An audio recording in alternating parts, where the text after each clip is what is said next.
And good evening, everyone. Thanks for joining us tonight for this debate on question 2. I'm Adam Bagni of NBC 10. We are live here in Fall River at the Jackson Arts Center on the campus of Bristol Community College. Tonight, we'll be discussing both sides of this referendum, which voters will decide upon in just 2 weeks. The new proposed law would allow the state to approve up to 12 new public charter schools per year, increasing their overall enrollment by up to 1% annually. I want to thank the sponsors of tonight's event, NBC 10, Bristol Community College, and Southcoast Media. As for the rules, both sides will be giving opening and closing statements tonight, the order of which was decided by a coin toss. There will be a 2-minute limit on responses to questions, and follow-ups may be a minute or 30 seconds. However, discussion may continue or end at my discretion. We should also note that only I have decided what questions will be asked tonight, and neither side has reviewed them. The audience has agreed to remain silent this evening in order to foster the best possible debate, except for right now as we introduce tonight's panelists. Representing the Yes campaign, a Democrat from the 1st Bristol and Plymouth District, State Senator Michael Rodrigues. The Executive Director of the Massachusetts Charter Public School Association, Marc Kenen. And their Director of Family Engagement, Julia Mejia.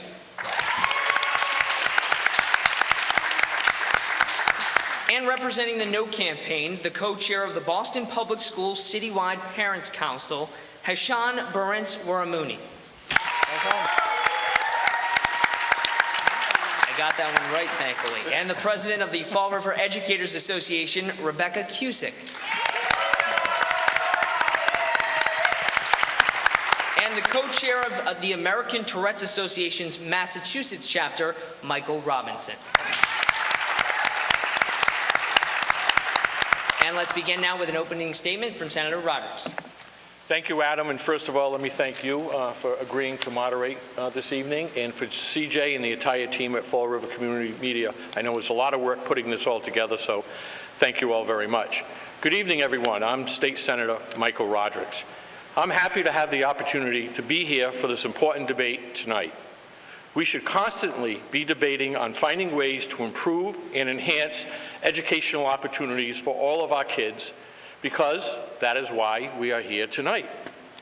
Massachusetts is the birthplace of public education in the United States, and we're home to the very best public schools in the country. Supporting traditional public schools and supporting charter public schools are not mutually exclusive. I support charter public schools, as I support traditional public schools, as I support vocational schools, agricultural schools, and universal pre-K, because there is nothing more important than educating our children.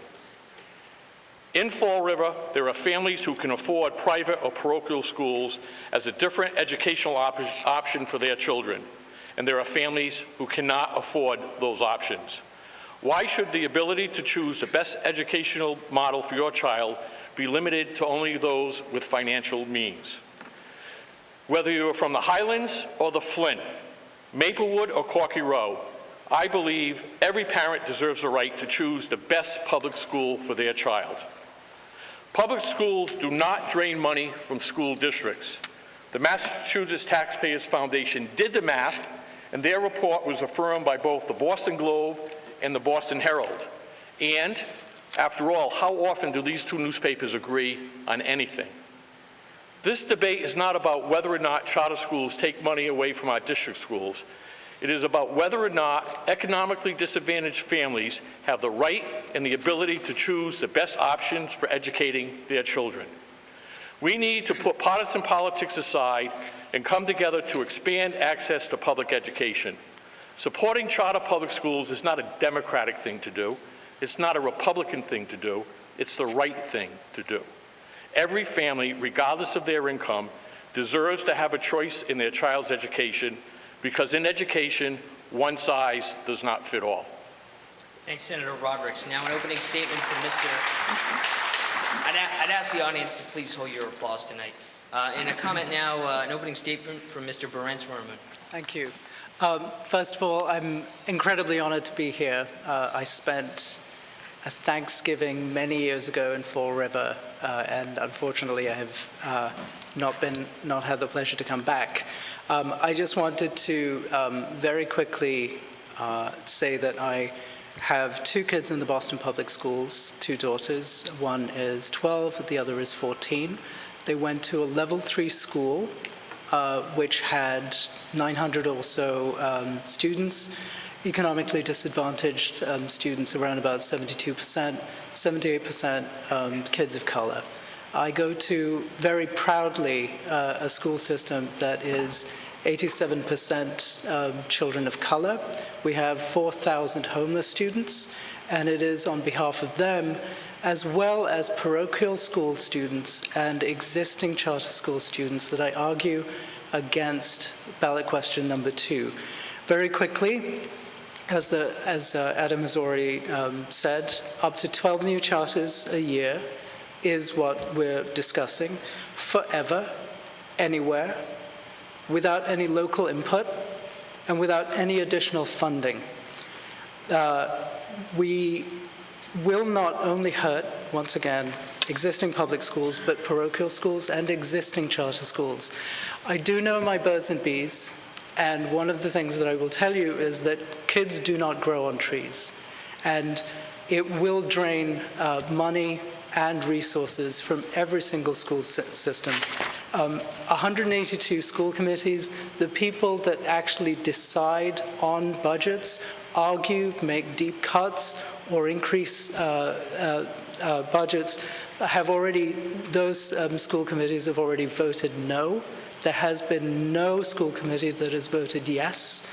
The Massachusetts Municipal Association has also voted, and I have to stop, has also come out against this, and I will look forward to spending a little bit more time talking about the actual local cuts, such as the $12 million that Fall River is projected to lose as well. Thank you. Thank you very much, sir. I'm going to start with a question for the Yes campaign, and a lot of what everyone's talking about, and that's money. This ballot question does not directly address how to pay for charter schools. A report earlier this year from Education Week found that only 8 states have a larger financial disparity between their richest and poorest school districts than Massachusetts. 6 districts spent more than $25,000 per student, but 7 spent less than $11,000. Why should voters approve a measure that doesn't really address these important funding issues? Well, Adam, the data you just outlined is actually exactly the reason why we need to pass this ballot question, that there is tremendous disparity in public education in Massachusetts from district to district. In fact, Boston has one of the highest achievement gaps of any city in the entire country. So you actually explained the problem we have across the state, where underprivileged families without means, are suffering as a result of lack of funding, lack of support, lack of commitment in communities to the educating of all children, those particularly in the highest need. So it's exactly because of this disparity in Massachusetts, in our cities particularly, between rich families and those of lesser means, between students of color and Caucasian students, that we have to take drastic steps to be able to try to rectify what is the inequality in our public education system. So charter schools are only one tool that we employ to do that.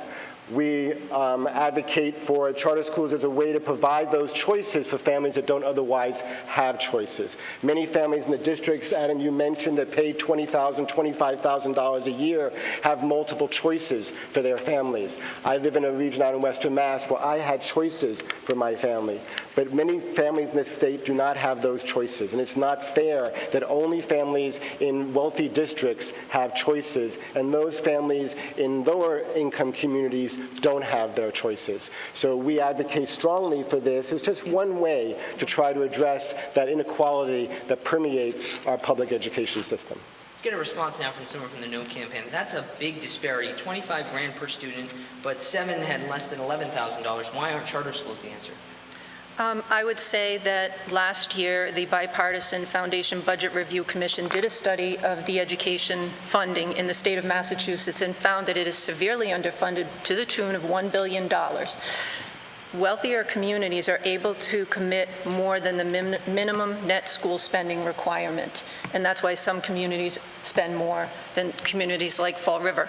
We know in Fall River what underfunding looks like, and we know what it looks like up close. Last spring, we were forced to cut millions from our school budget. We now have less people to service our students, regardless of the serious need for more. 3 of our schools cut the extended learning time for our kids. If question 2 passes, despite what the ads say, struggling gateway communities will have no choice but to cut deeper or to close schools. Thanks, Mrs. Cusick. I'm going to follow up with now a no question as well. Currently, just 4% of Massachusetts public school students attend a charter. Now, this proposed law would only allow an increase in enrollment of up to 1% per year. Considering it would take a decade to increase charter schools' footprint by just 10%, shouldn't we at least give these schools a greater chance? Interesting that you should use the 10-year limit. The CFO of Boston and the CFO of the Boston public schools actually projected out what would happen with under just simply opening 3 charters a year just in Boston. And I'm sorry that I'm speaking less about Fall River, but Boston. Their rather conservative estimate was that we would end up having to close 45 schools in 10 years, and that we would be forced to give over $800 million. I mean, we talk about choice, and we talk about kids being trapped in failing schools, etc. I think that's what we're forced to sort of, confront as far as the narrative's concerned. My choice is to fight for my district public school. And I would like that choice to be equally respected when it comes to this ballot question, and it simply isn't. And I struggle, and I don't have a choice. I don't have a choice about where I can get to send my kids. I don't have the financial resources, tie, etc. And more than anything else, I believe in the public school system. I'm a new immigrant. I've been an immigrant twice. And I believe in democracy, and I believe in our democratic institutions. And our public schools are at the center, at the heart of our collective democratic life, and I don't want them to disappear. I want to get a response now from the yes side. Again, a 1% increase, you feel that that's proportional? Yes, 1% increase per year, no more than 1% increase per year, and no more than 12 charter schools. That no more is very important. When we write legislation, it's always not less than or not more than. Those little words mean a lot. I will talk about Fall River. In Fall River, we have 2 great charter schools. We have one that's been around for about 20 years, the Atlantis Charter School, and we have one that's only, I think it's in its 3rd year, the Argosy Collegiate Charter Public School. We are at our cap. So that means the rest of the citizens of Fall River, if you're not lucky enough to have your child go through the lottery and get into those charter schools, you're not going to have that choice in the future. And I think that's a shame. We talked about the disparity in the amount of spending between districts. Well, that's reflective, and we heard a lot about this during the presidential campaign, especially of Bernie Sanders. That's reflective of the fact that we have 2 Americas. As my mom always said, the rich get richer and the poor get poorer. And when you come from those communities that spend all that money on their school system, they also have other choices because they can afford private or parochial schools, where the parents that I represent in the city of Fall River do not have those choices, and we want to give them the same opportunities for educational choice. Well, Senator Rodrigues, following up on that, however, there's no cap on that expansion, and that's a fact that worries some of your opponents here. Why wasn't there a limit placed in this referendum, and should there have been? That's a danger with any referendum question. We have what's before us to vote on as citizens. Then it's going to be incumbent upon us in the legislature if we need to amend it or tweak it. We do that all the time. That's what we do every day, is we amend statutes and amend laws. Just because you authorize it doesn't mean they're going to be built. We see all the time, we hear all the time. There's one in Brockton, there's one here in Fall River of charter school proponents that wanted to build a new charter school but could never do it, could never get it off the ground. It is very, very difficult Ask the folks at Argosy, ask the folks at Atlantis, ask the folks at any charter school how difficult it is to get through the DESE, the Department of Elementary and Secondary Education, regulatory administrative process. It's not easy, and only if there's a great enough demand for the school will any new ones be built, and I want to give that opportunity for the citizens of the district that I represent. And from the representatives from the no side, I know that the cap is something that you guys worry about, the fact that there isn't one. Yeah, so I'd like to address this just for a moment and just take a slight turn in how I answer this question. So we've been spending a lot of time talking about school choice and talking about the cap, and maybe, I don't know, maybe it could be good to have a couple of new charter schools in some communities, but that's not what this ballot initiative does. This ballot initiative opens 12 charter schools in perpetuity per year. I do want to point out a couple of things. Senator Rodrigues, you earlier in your opening remarks indicated that we should improve and enhance educational opportunities for all of our kids. Charter schools may be an opportunity for some kids, but they are not an opportunity for many children with disabilities. Charter schools have fewer special educators, fewer students with disabilities, and far poorer outcomes for those children with disabilities. And we need to do a better job and weed the garden before we add water willy-nilly to the plants and to the weeds. I want to allow a 30-second response over this because I've heard this before, that a lot of your opponents feel like charter schools don't do enough to address students who have special needs or students who have English as a second language. Right. So thank you for hosting this. I'm not going to use my 30 seconds on thanking you, but I will real quick. But I wanted to just quickly say in terms of ELL, English language learners, and children with disabilities, my niece is both. And she came to this country in 2010. And just as a result of being at her charter public school, she was able to learn how to speak English quicker and faster than her sister, who ended up staying in the district school.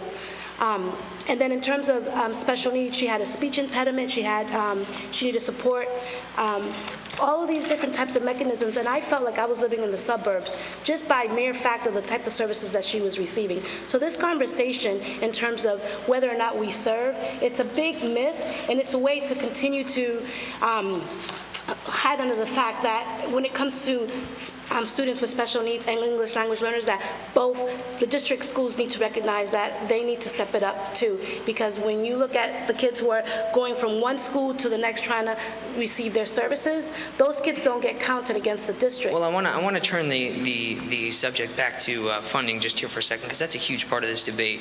And a question for the No campaign: when a student moves from a traditional school, as you know, to a public charter school, the amount of funding goes with that student, it goes with them. That seems pretty straightforward. The child leaves, the funding goes with them. Why then is that not a fair proposition? Because the cost doesn't go with the child. That child doesn't take 4% of the lighting bill. That child doesn't take 4% of the health care cost or 4% of the other charges that go in that classroom. I know folks on the yes side, you feel like, obviously you feel the opposite. Would you like to respond? Well, Senator Rodrigues cited the Mass Taxpayers Foundation study that just came out, and that was really helpful because it was the really first comprehensive analysis of charter schools' impact financially statewide. And what that study found was that there are 3.9% of public education children in charter public schools, and 3.9% of public education dollars go to those students. So in fact, the funding formula is working, because in Massachusetts, the money follows the child. Whether you move from Fall River to Somerset, or whether you move from a charter school to a district, the money follows the child. And because of disparities among district funding, which Adam cited earlier, that sometimes can get a little skewed. But overall, as a policy statewide, this funding formula is working, it's fair, it treats families equally, it treats districts equally, and we think it dispels the myth that somehow charter schools are getting some disproportionate share of public education dollars. I want to ask one more question to the yes side here about funding. And this is according to American Prospect magazine. Your side has raised a lot of money, reportedly twice as much as the opposite side, much of which has come from outside Massachusetts.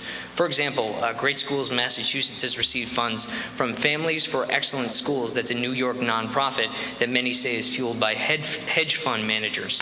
Other reported contributors include the heirs of Walmart and former New York Mayor Michael Bloomberg. So why should voters back or trust a campaign that seems to be fueled by money from outsiders? Well, first of all, Adam, the other side, the No on 2 campaign has gotten over $5 million from the National Education Association in Washington, which is the National Teachers Union. So unfortunately or fortunately, this race has gone national and has national implications. Everybody across the country is watching this race. So we have money from outside the state coming in on both sides of the issue. But from my vantage point, what's really important to point out is that for the last 15 years, I've been the leading advocate for charter schools in Massachusetts.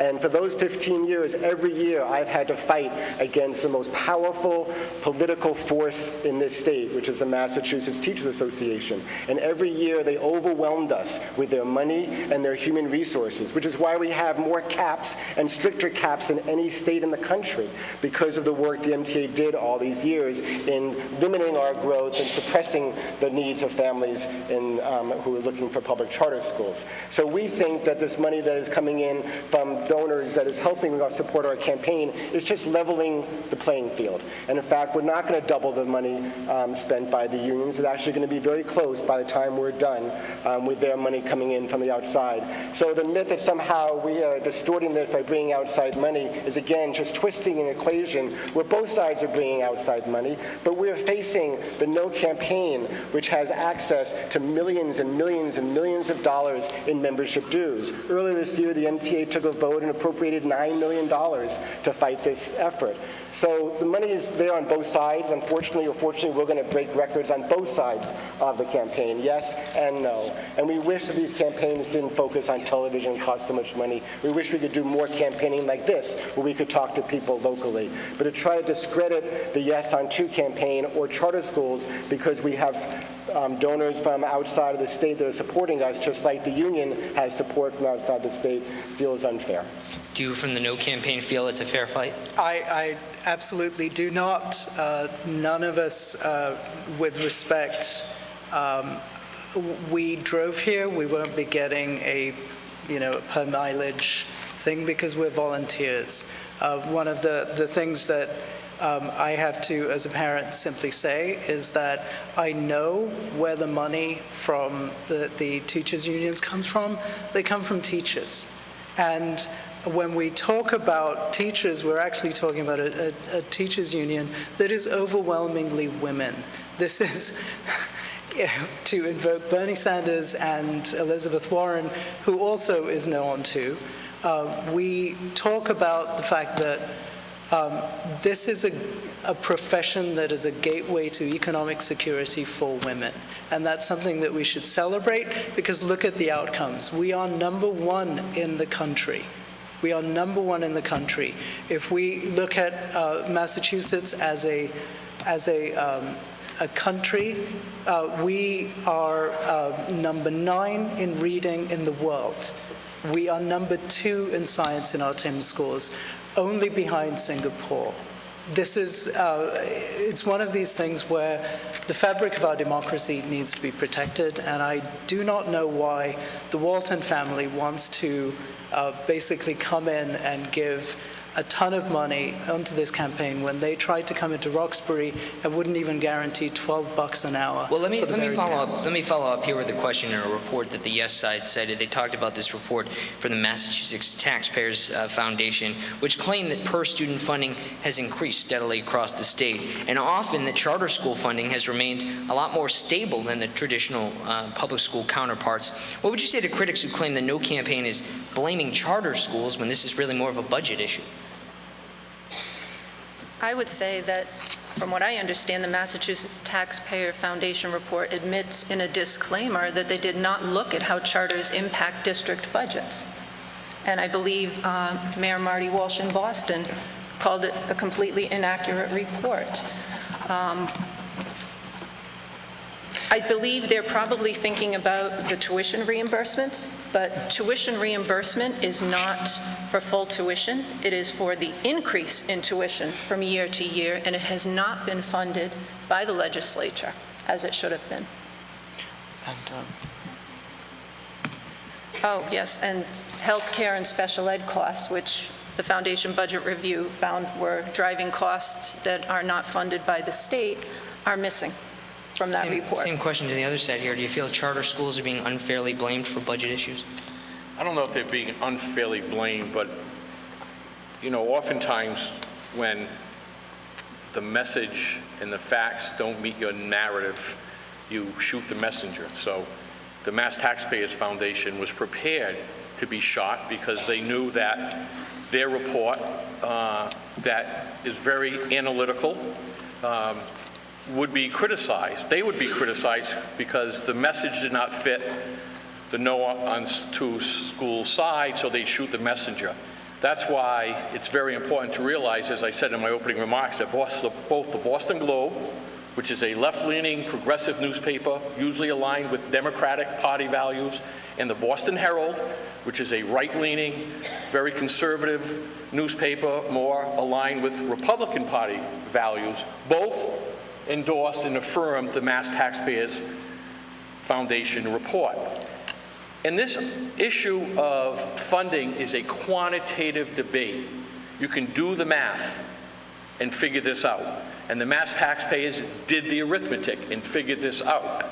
And what we found, and the numbers, I wish we could have had something to show the numbers, because when you start reciting numbers, everyone's eyes glaze over.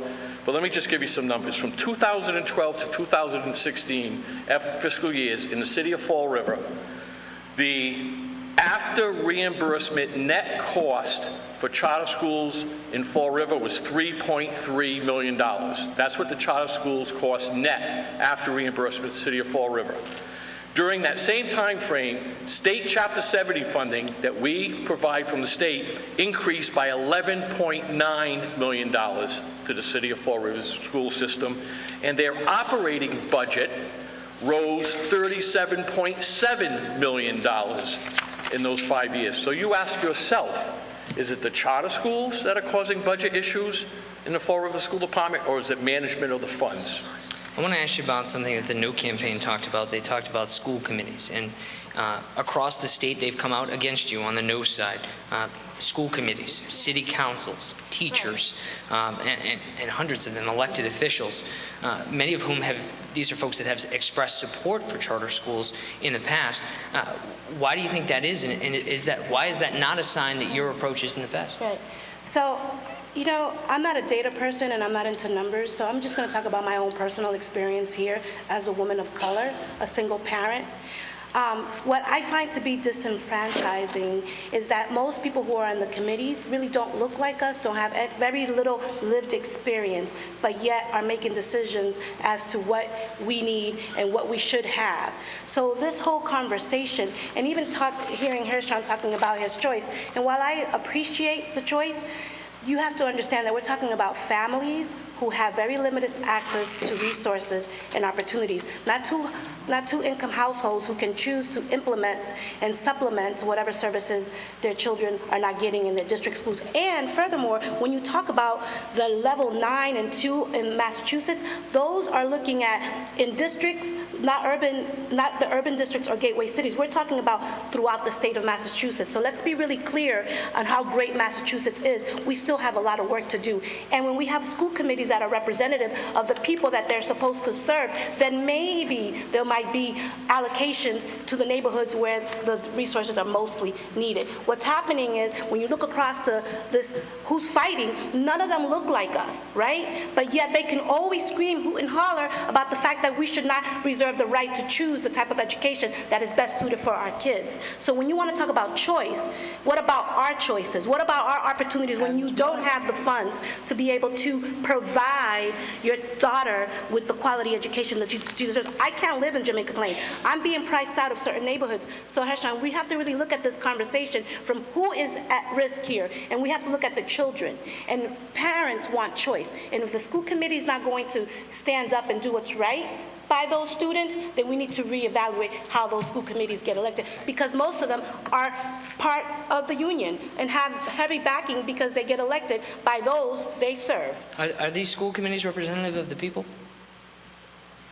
I would think that we do live in America, we still can vote, and if you run for office, I think you actually need to get voted onto these school committees, and I would think that as the fiscal watchdogs of the school systems and the school districts, I would prefer to think that the voters themselves have the ability to choose what they think is best for their school system. I mean, it's funny because it always comes down to Boston, even though we're here in Fall River. But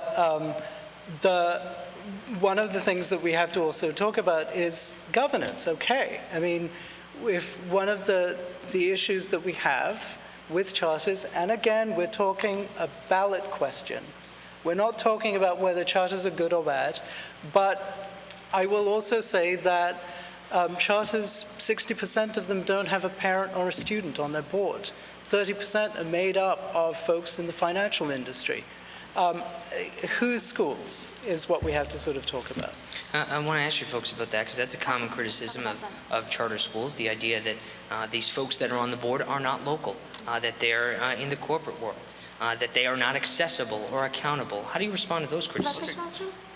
Can we split? Can we split? You could split the time that you have. I'll be really quick. I don't know about Boston. I'm here in Fall River. I represent Fall River, and I can tell you the two charter schools here in Fall River, their boards are absolutely, I can name, we all know them. They're our community people. We take care of ourselves here in Fall River, because too often Boston doesn't care about us, so we take care of ourselves, and our boards are made up of absolutely all local people.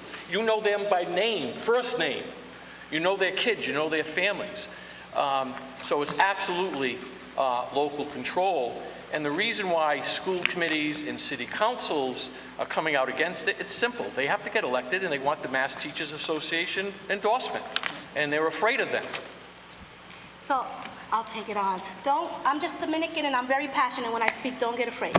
So what I want, so you know what's up. So what I wanted to say really quick about the school committee and, the parent councils, even within the district schools, there are very few parents who are juggling 2 or 3 jobs that sit in these parent councils in the district schools. And mainly what you have are people who have access to wealth and opportunity sitting in these parent councils dictating what's important for parents of color and parents who have very little means. So in the example of the citywide parent council, which Heshan happens to sit on, if you look at it now, because I've criticized how many people of color are represented there, now they're increasing the number of black and brown parents. But the fact of the matter is that when we look at the parent council, right, there's very little activity even in the district schools, because families have opted out because they know that forever and ever, for the last 60 years, our rights and our needs have been disregarded. So you're expecting families to trust a system that has very little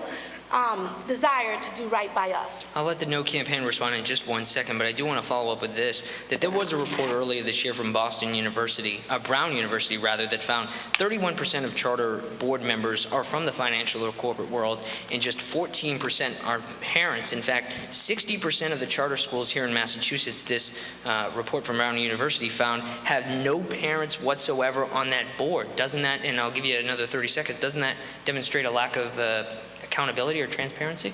Well, you find charter school boards represent an innovation. We're trying something different about how to govern public schools. The Board of Trustees of a charter school, which are chosen within the school community and then has to be approved by the state. So we have a system of both local control but also accountability to the state. And this is a really important part of the charter school model. But we have some charter school boards that are almost all parents. We have charter school boards that have no parents. We have charter school boards that have a lot of financial people. We have charter school boards that have a lot of educators on them.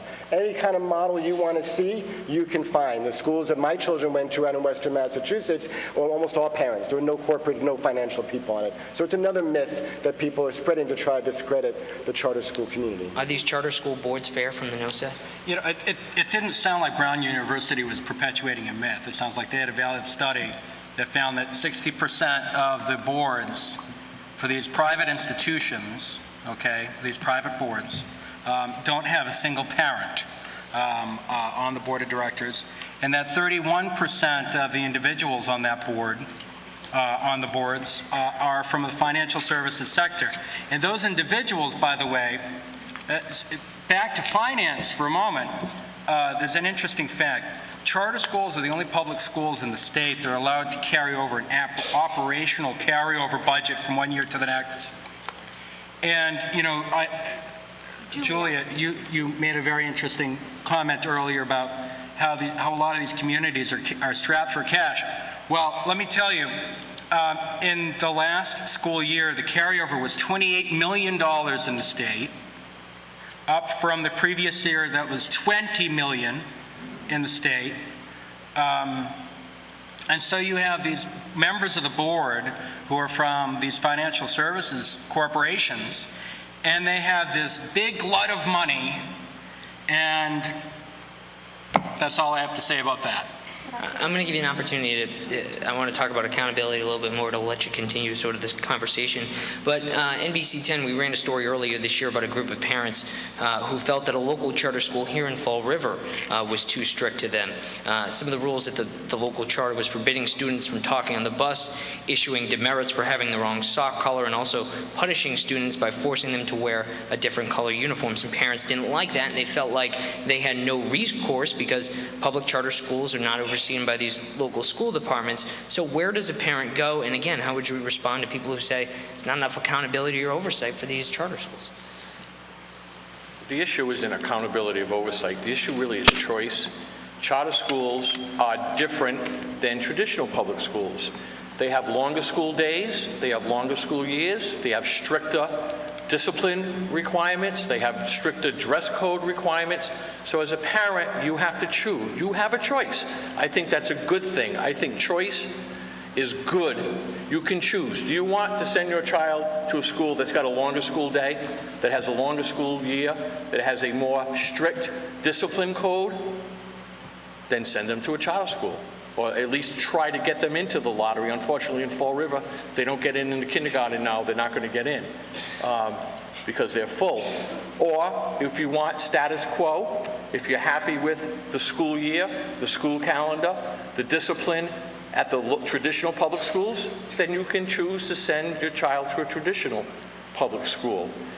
These codes and these rules of the charter public school are published there. It's not a secret, and I can understand how some parents get upset that, you know, they're a little too strict at some of our charter schools. Julia, do you want the last 30 seconds? Sure. As a parent and as a single parent, I have to say that that structure and that discipline really helps me at home, and it's really about what works for you. What I have to say is what I find troubling is the lack of structure and the lack of discipline that I see when I visit district schools where kids have no sense of real learning environment. That to me I find to be a bit oppressive, and I think that when we look at that, this is the conversation that we need to have, is how do we find a balance? And going back to the choice, it's all about what works for you, and I think that it's important for us to recognize that when you're a parent, you have to choose. You have the right to choose what works best for your family because you know how your kids, some of my kids might do better in one environment than the next. But the question is like, I would love to know in terms of the district schools, like what are we doing to maintain a sense of organization, structure to ensure that our kids, when they graduate, can learn how to read and write. Well, let me ask about, I want to give you an opportunity to speak about accountability because you haven't had that. I know that's a criticism that your side has about charter schools. Yeah, so I just really quick, Julia, I want to say I'm very happy about your niece and that things are working out well for her. And every school is different. And sure, there are some good charter schools. But on the topic of discipline, I do want to point out that on average, Massachusetts charter schools discipline 14% of the total population of children with disabilities, compared with 5% at traditional public schools. Of the 23 top school districts with the highest discipline rate for students with disabilities, 21 are charter schools. Charter schools suspend 11.2% of disciplined children of a disability. Traditional public schools, 4.7%. And what's the outcome? The outcome is 10 of the 12 school districts with the highest special education student attrition rate are charter schools. And dropout rates. Children with disabilities at charter schools, 4.4% statewide dropout, compared to 2.8% for traditional districts. If you're a disabled child and you attend a charter school, you are 50% more likely to drop out. I do want to point out that there are districts that are doing innovation. In Holyoke, receiver Stevens Reich has extended the school day by 2 hours. And I'm really looking forward to seeing what kind of wonderful results he's able to achieve out there.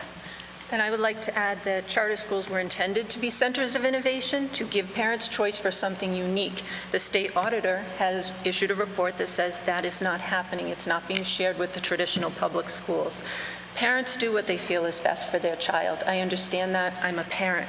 Policymakers should do what is best for all children. And we would like to innovate in Fall River. We did innovate with our expanded day, which we had to cut because we didn't have the funding to provide that innovation any longer. And we sort of mentioned that earlier, and I want to just add to what they mentioned there about discipline. There was a 2003 report from the Lawyers Committee for Civil Rights and Economic Justice that found that of the 10 Massachusetts schools with the highest out-of-school suspension rates, 9 were charter schools. Why is that not a cause for concern? Well, I think if you look at the data, Adam, that's important is that these are the suspensions, out-of-school suspensions, but the real issue is attrition. Are these students leaving the school? In fact, we found that those schools that have what are called higher rates of out-of-school suspension are actually keeping their kids at a higher rate than most of the district schools that they're compared to. So let's be clear about what the end result has to be. The end result has to be is the outcome for those kids. And some of the schools have used out-of-school suspension as a way to build school culture and to be able to establish the kind of culture that Julia and the Senator are talking about. But when you look at, you have to expand the conversation to look at attrition, which is how many people actually leave the school. And there's no data that supports that those children who are being suspended at a higher rate or those schools that might be using suspension at a higher rate are having a higher attrition. In fact, they have lower attrition rates. And again, this is about choice. Parents can choose these schools. The data is very available to people. If they think this is a good choice for their children, they choose it. If they don't have to. That's what choice is about and why we're trying to bring more choice to more families through this ballot question. I want to take a step back for a second and ask the No campaign a question just about charter schools in general here. Both a 2015 Stanford and an MIT study found that charters do outperform traditional public schools as far as average academic growth and as well as here in Massachusetts, MCAS scores, and they did show that they were better for folks with special needs. Why isn't the charter method a proven one, and why aren't you more supportive of it? Absolutely not. The charter method is a failure in Massachusetts for children with disabilities. The MIT report, if you dig back to the end in Chapter 6, where they talk about threats to validity, you will discover that they include 2 groups of the population.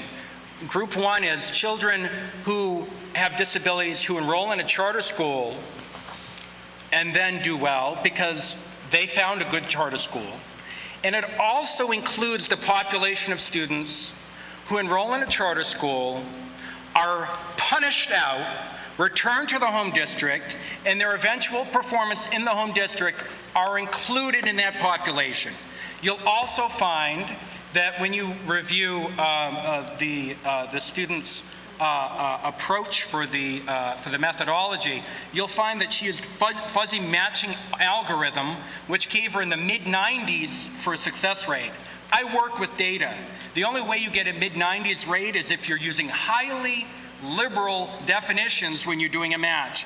That means if Mike Robinson scored a perfect score on the MCAS and another Mike Robinson applied for a charter school 5 years prior, she's saying that's the same Mike Robinson.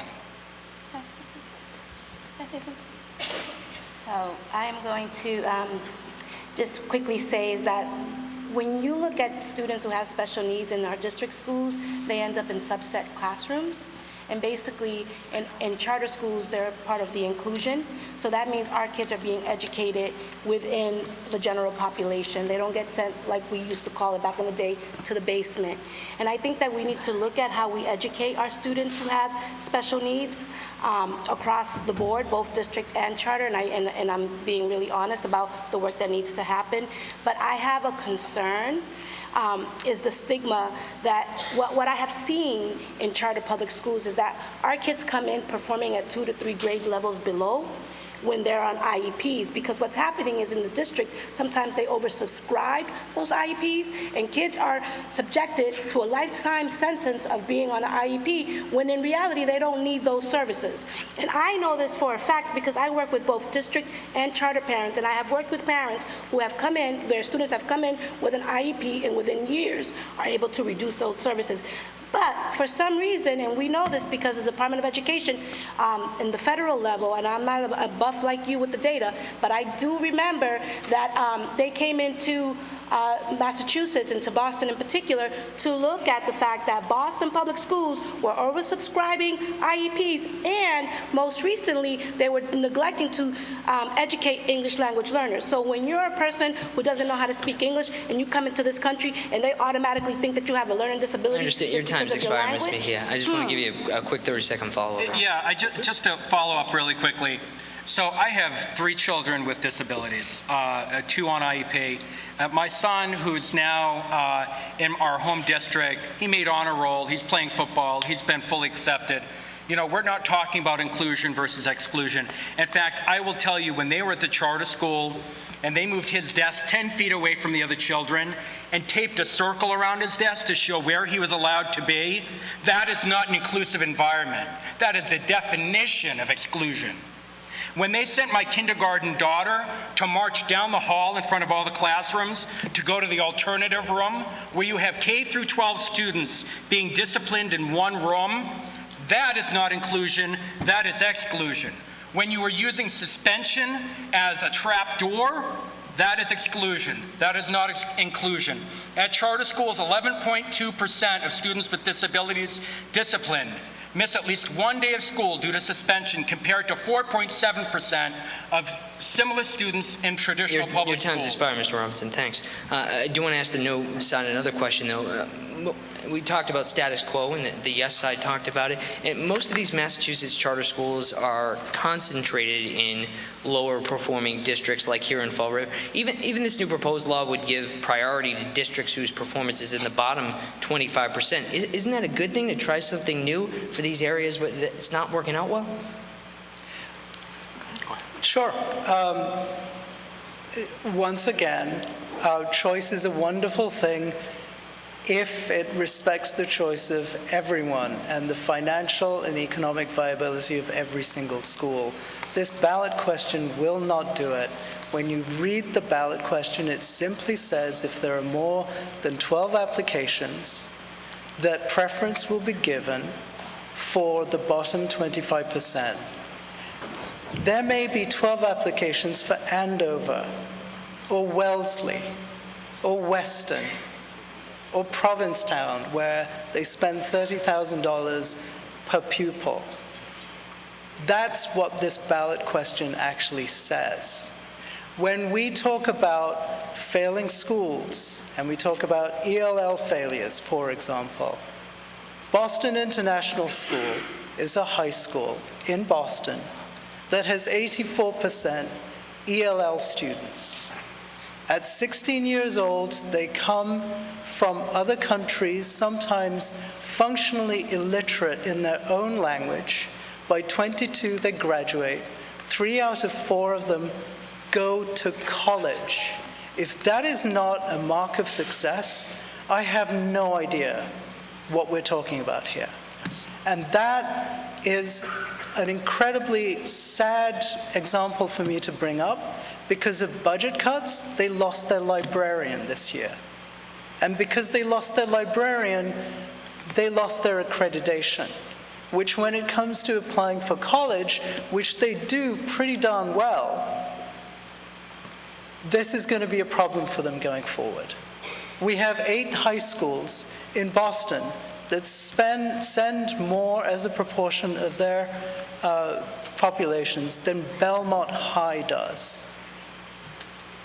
Well, let me follow up with this question, because currently there's, the numbers are a little different, but there's roughly 30,000 Massachusetts students who want to attend a charter school but are stuck on a wait list. The Boston Globe reports there are just 22 charters in Boston. Other cities have, Denver is 54, 94 in Detroit. They're similarly sized. Doesn't that show that we should have some more charters? I'd be happy to answer that. According to DESE, it's 32,646 charters. 3 of them account for about 27.5% of all of those wait lists. When you understand that 10% actually include BPS in district charters, you have to kind of get rid of them. You have to subtract that. That brings you down to 29,186 charters. When you then look, as you do as BPS does, and erase charter lists from one year to the next, you arrive at 20,141. Now, interestingly, BPS has a higher wait list than all of the charters in Massachusetts, double the amount that's in BPS. Snowden International has 1,000 students on a wait list. We know that across Massachusetts, there are 15,000 people, young people, who are waiting to get into a kindergarten slot. That's proven to actually eliminate the achievement gap, and yet we're not funding those 15,000, 4,000 in Boston, 15,000 throughout, that would bring a measure of economic stability to their families and learning to those young children. Instead, we are trying to push through this ballot question that's fiscally irresponsible, that has absolutely no accountability whatsoever, and the NAACP and Black Lives Matter oppose. To the yes side, there is a lot of students on a wait list on both sides of the coin here. Why will more charter schools help? Adam, if I could just go back, we didn't have a chance to respond. You had asked a question of why it's only 1% per year and why a lot of this is focused in the so-called gateway cities. It's because that's where the income inequality is. That's where poor people live. That's where people that don't have choices. You think a charter school is going to go to Wellesley or Belmont or Andover? I don't think so. They have tremendous public schools, and they have families that can afford any private. Those kids go to Choate and Lincoln Academy and Moses Brown or Tabor, okay? But it's what districts? You can name the cities that have reached a cap: Fall River, Lawrence, Holyoke, Chelsea, Boston. You know, cities that just where their families can't afford any other choices, and these families are screaming, please, can I choose an educational model that best fits my child? And that's why these caps have been reached at these poor cities. In this income divide, whether it reflects in the housing values in the communities that they live in, also definitely reflects on their abilities to have choice and to choose what's best for their child. We have a minute left, if you want to. Thank you. So, you know, I also think about working families and immigrants. My mom didn't even finish 5th grade. So for me, I understand how important education is. This conversation, which is why I'm so passionate, is personal and professional, right? So in terms of really having access, Imagine being a parent who just wants the best for your child and recognizing that because of a cap, because of systems that are put in place, that you won't have that opportunity. So for me, my appeal in terms of really helping people understand this, it's not just around black and brown. We're looking at families who have very limited access to resources, immigrant families who come to this country to try to make a better life for themselves and don't even know how to navigate the system. But then you have families who know how to pick their right district schools and are able to get into the higher performing schools. I'm going to cut you short, Ms. Mejia, just because I want to get one more question in before we run out of time here. I didn't have a question for any specific one of the panelists, and I told them that prior, except maybe this one is probably best for you, Senator Rodrigues. You know, I don't think there's any disagreement here that this is an important issue, that it's a complicated issue in a lot of ways. Wouldn't Massachusetts be better off coming up with a solution through the legislature legislative process, bringing all these parties to the table, rather than letting individual voters decide on such a complex issue? I want to give you 30 seconds on this. Absolutely. We shouldn't be voting on legalizing recreational use of marijuana, but we're going to. We shouldn't be voting on a ballot question that's going to limit where you can get your produce from. We shouldn't be voting on a ballot question to add another slot parlor in the Commonwealth. But guess what? Our Constitution allows this process. And I'm going to just cut you off because I want to give the other side 30 seconds. I just wanted to add in very quickly regarding choice.